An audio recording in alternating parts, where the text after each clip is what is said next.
Hello friends, मैं अनंत कुमार आप सभी का स्मार्ट स्टडी में स्वागत है। कैसे हैं आप लोग? उम्मीद करते हैं आप सभी अच्छे होंगे। हम लोग पढ़े हैं एनसीईआरटी सार संग्रह और एनसीईआरटी सार संग्रह में हम लोग पढ़े हैं आधुनिक भारत के इतिहास को।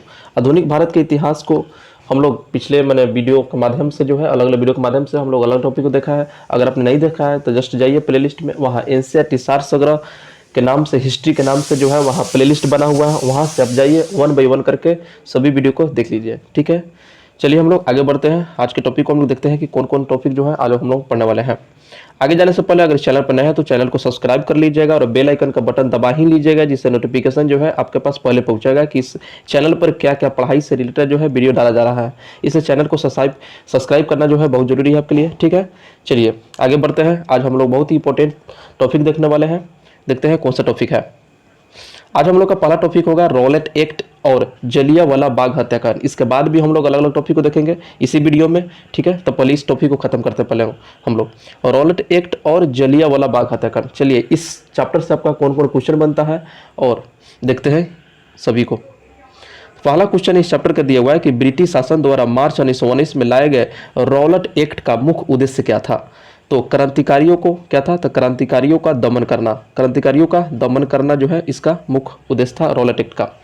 नोट के तौर पर दिया हुआ है कि भारत में बढ़ रही क्रांतिकारी गतिविधियों के दमन के लिए सरकार ने वर्ष 1917 में न्यायाधीश सिडनी रॉलेट की अध्यक्षता में एक समिति गठित की। इसका उद्देश्य क्रांतिकारियों को कुचलने के लिए एक प्रभावी योजना का निर्माण करना था और इसके सुझावों पर मार्च 1919 में पारित विधेयक रॉलेट एक्ट के नाम से जाना गया।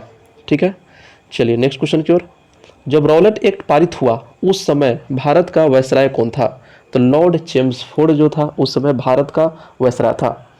किस औपनिवेशिक कानून को बिना वकील, बिना अपील और बिना दलील के नाम से जाना जाता है। तो रॉलेट एक्ट को जाना जाता है। नेक्स्ट क्वेश्चन की रॉलेट एक्ट के विरोध में किसके द्वारा देशव्यापी सत्याग्रह चलाने का निर्णय लिया गया। तो महात्मा गांधी ने।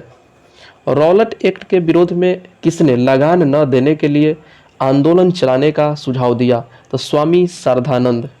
ठीक है, स्वामी श्रद्धानंद ने लगान न देने के लिए आंदोलन चलाने के सुझाव दिया था। अगला क्वेश्चन दिया हुआ है कि the anarchical and revolutionary crime act 1919 को समान बोलचाल में हम रॉलेट एक्ट कहा जाता है। यानी आपका रॉलेट एक्ट का आपका यह फुल फॉर्म दिया हुआ है। ठीक है, रॉलेट एक्ट का फुल फॉर्म दिया हुआ है the anarchical and revolutionary crime act. Jallianwala Bagh नरसंहार के पहले कौन सी महत्वपूर्ण घटना घटी थी।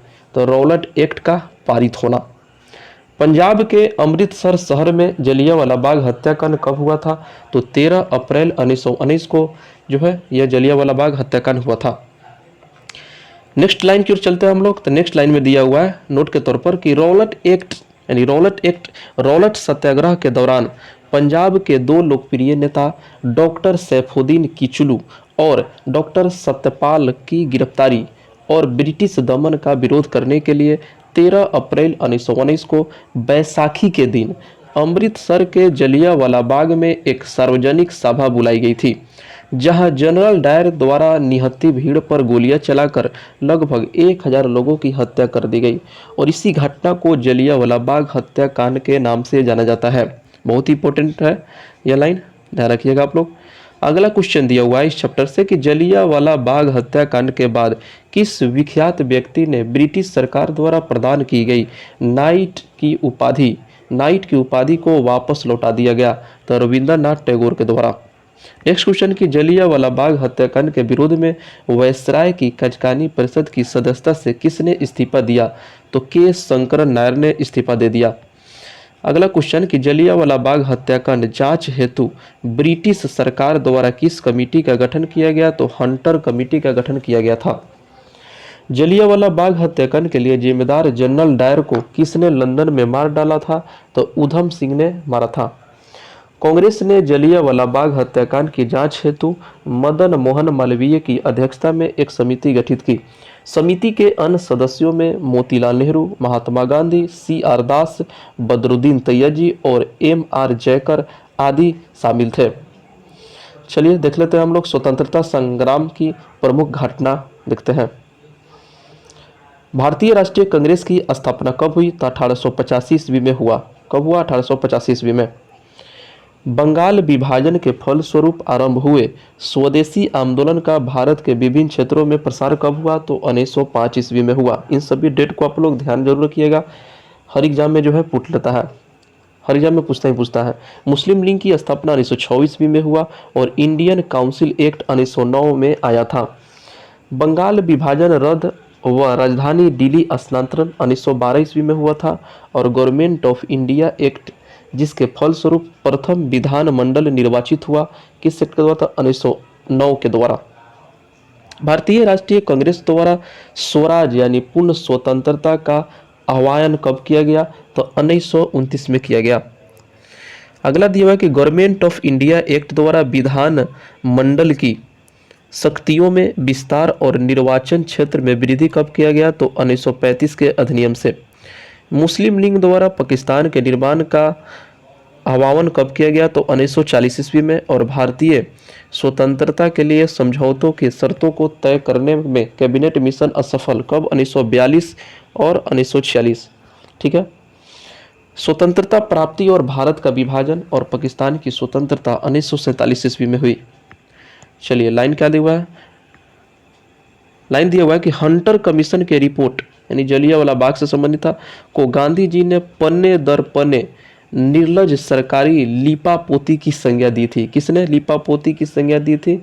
निर्लज सरकारी लिपापोती, तो महात्मा गांधी ने। चलिए फिर नया टॉपिक आ गया आपका खिलाफत एवं असहयोग आंदोलन। ठीक है, और इस टॉपिक से देखते हैं क्या क्या क्वेश्चन बनता है। तो खिलाफत एवं असहयोग आंदोलन, चलिए देखते हैं। इसका पहला क्वेश्चन आपके स्क्रीन में दिया हुआ है कि भारत में चलाए गए खिलाफत आंदोलन का प्रमुख कारण क्या था? तो तुर्की में खिलाफा पद को इंग्लैंड द्वारा समाप्त किया जाना। वर्ष 1919 में दिल्ली में आयोजित अखिल भारतीय खिलाफत कमेटी की अध्यक्षता किसके द्वारा की गई? तो महात्मा गांधी के द्वारा किया गया। वर्ष 1920 में इलाहाबाद में आयोजित सम्मेलन के दौरान खिलाफत समिति के द्वारा गांधी जी को असहयोग आंदोलन प्रारंभ करने का अनुरोध किया गया था। चलिए नेक्स्ट लाइन की ओर। खिलाफत आंदोलन के प्रमुख नेता कौन थे? तो खिलाफत आंदोलन के प्रमुख नेता शौकत अली और मोहम्मद अली थे।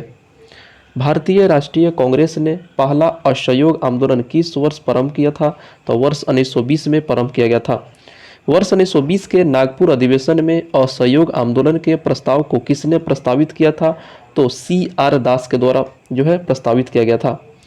असहयोग आंदोलन के दौरान किस व्यक्ति ने अपनी वकालत छोड़ दी थी? तो चित्तरंजन दास ने वकालत छोड़ दी थी।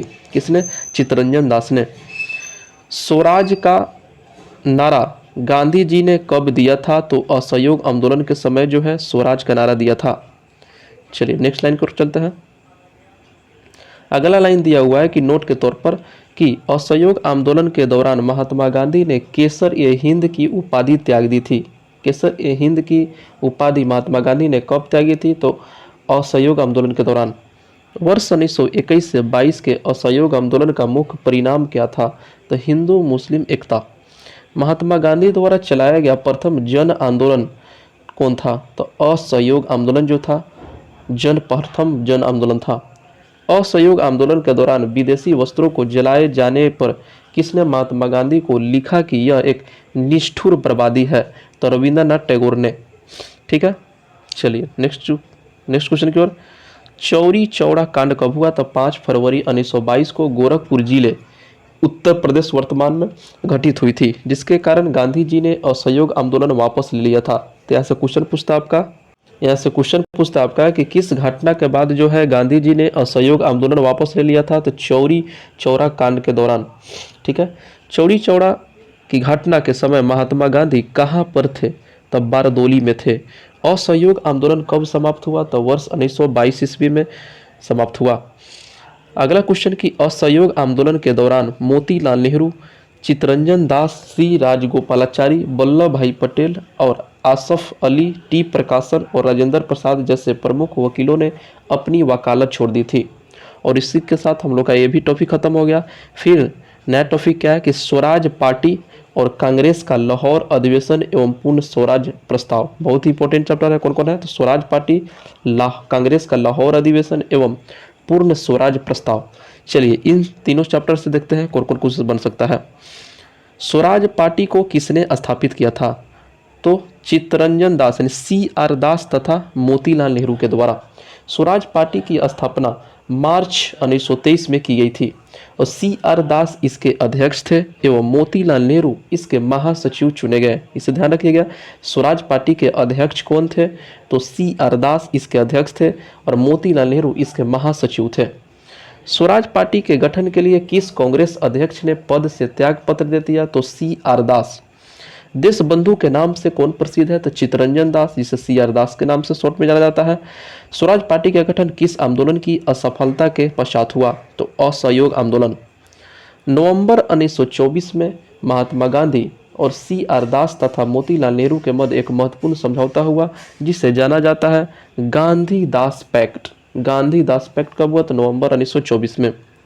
चलिए इस चैप्टर का अगला लाइन क्या दिया हुआ है कि वर्ष 1925 में विठल भाई पटेल को सेंट्रल लेजिस्लेटिव असेंबली का प्रथम भारतीय अध्यक्ष चुना गया था। दिसंबर 1929 में कांग्रेस के लाहौर अधिवेशन की अध्यक्षता किसके द्वारा की गई थी? तो जवाहरलाल नेहरू के द्वारा दिसंबर 1929 में लाहौर का अधिवेशन किया गया था। पूर्ण स्वराज का प्रस्ताव कांग्रेस के लाहौर अधिवेशन में किस वर्ष पारित किया गया था? तो वर्ष 1929 ईस्वी में। लाहौर अधिवेशन में 31 दिसंबर 1929 के मध्य रात्रि को रावी नदी के तट पर कांग्रेस के अध्यक्ष जवाहरलाल नेहरू ने भारतीय स्वतंत्रता का प्रतीक तिरंगा झंडा फहराया था। नेक्स्ट क्वेश्चन की कांग्रेस कार्य समिति द्वारा पूर्ण स्वाधीनता दिवस किस दिन मनाया? तो 26 जनवरी 1930 को पूर्ण स्वाधीनता दिवस मनाया। नेहरू रिपोर्ट कांग्रेस के किस अधिवेशन में निरस्त घोषित कर दी गई? तो लाहौर अधिवेशन 1929 ईस्वी में जो है निरस्त कर दिया गया था। अगला लाइन और लास्ट लाइन क्या दिया हुआ है कि 17 नवंबर 1921 को प्रिंस ऑफ वेल्स के भारत आगमन पर संपूर्ण भारत में सार्वजनिक हड़ताल का आयोजन किया गया। और इसी के साथ जो है आज का टॉपिक हम लोग का समाप्त हो गया। बहुत ही इंपॉर्टेंट टॉपिक था। जितने भी टॉपिक हम लोग करे हैं उन सभी को आप लोग बार बार देखिए वीडियो के माध्यम से और कॉपी में जरूर नोट कीजिए। वीडियो कैसा लगा कमेंट के द्वारा बताइएगा। फिर मिलते हैं नेक्स्ट वीडियो में, तब तक वीडियो देखने के लिए धन्यवाद।